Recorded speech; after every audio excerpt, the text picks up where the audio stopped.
If you're an Insidious fan or a fan of anything that has to do with The Conjuring, Annabelle, Insidious, or the Nun universe, then I think that you would pretty much like this film. Okay, let's go.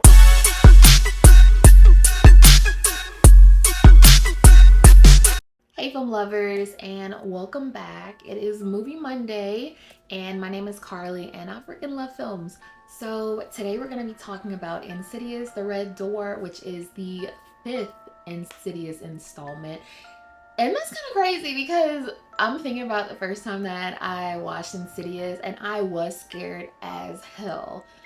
I remember that demon face and that little song that Tiny Tim sung. I can't hear that song without getting chills, like, to this day. So I watched Insidious the Red Door last week. Actually, let me get something real quick.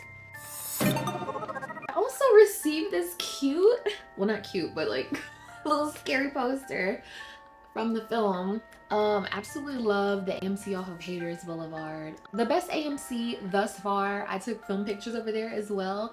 I think that I had a pretty good experience watching it. The theater was packed and it was like a Friday night. Y'all, it's just so nostalgic seeing films like this, seeing the actors pretty much grow up.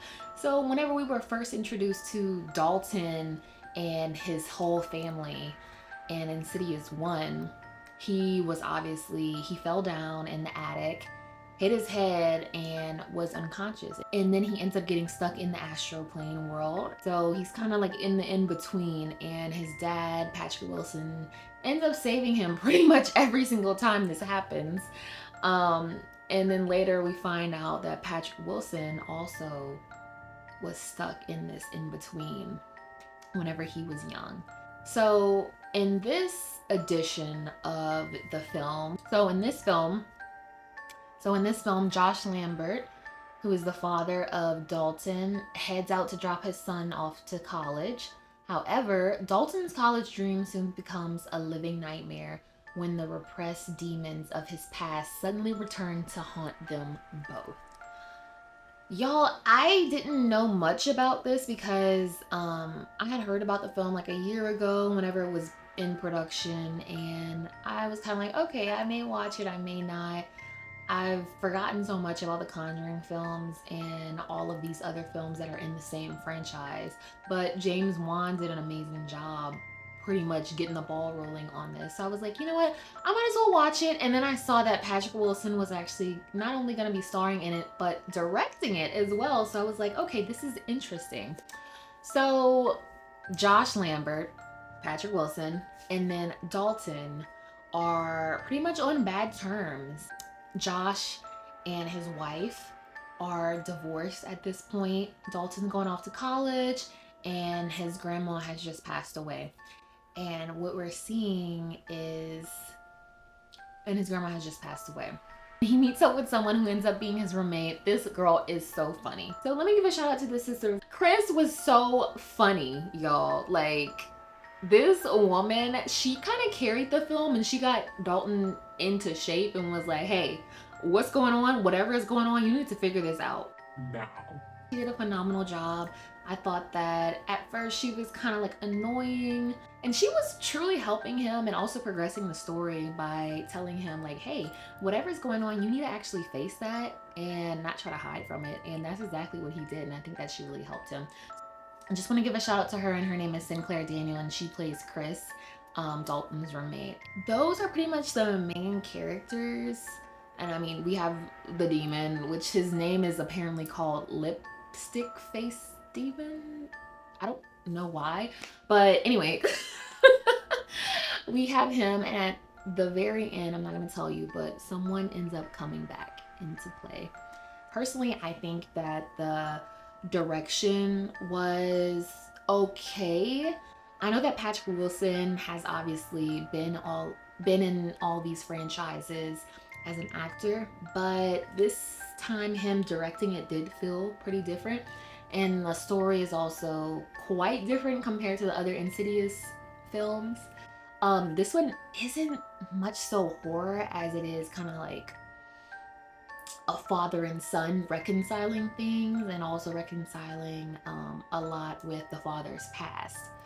I would say that that did kind of deter me because I was going in expecting a little bit more horror, but I came out still liking it and still saying, okay, like that was it was a cool film. Another pro was obviously the roommate, like I said, Sinclair. She did an amazing job. And the third thing was the jump scares actually did kind of scare me.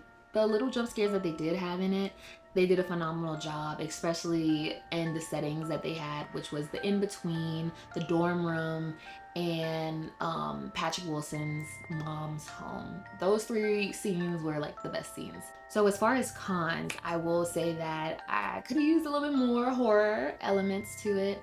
The dialogue was okay, but I feel like it could have been written just slightly better. And that doesn't go to say that what was written was horrible. It wasn't horrible. But I just wanted a little bit more dialogue. There was a lot going on. And of course, in horror movies, you're going to have to depend on the sound design to get that element of eerie, scary thriller. And they did great with that. But I did want to see a little bit more interaction, especially with Dalton's art professor. She was great in the little like role that she had, but I did kind of want a little bit more of like him actually in class. And I think the conclusion didn't surprise me, but I thought that it ended on a note that it needed to end on. And I really hope that they don't make any more films because I think that this should have been the last one. I think that they need to have more heart and soul into writing these things. I don't know if this was, you know, it didn't seem like it was during the writer's strike, but I don't know if Patrick Wilson and only one other person was on the team writing this. But I still enjoyed it.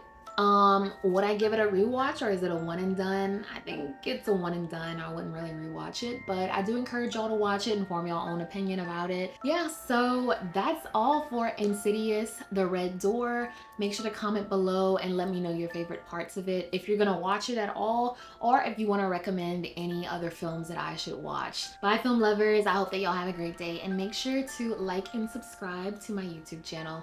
Y'all have a good one.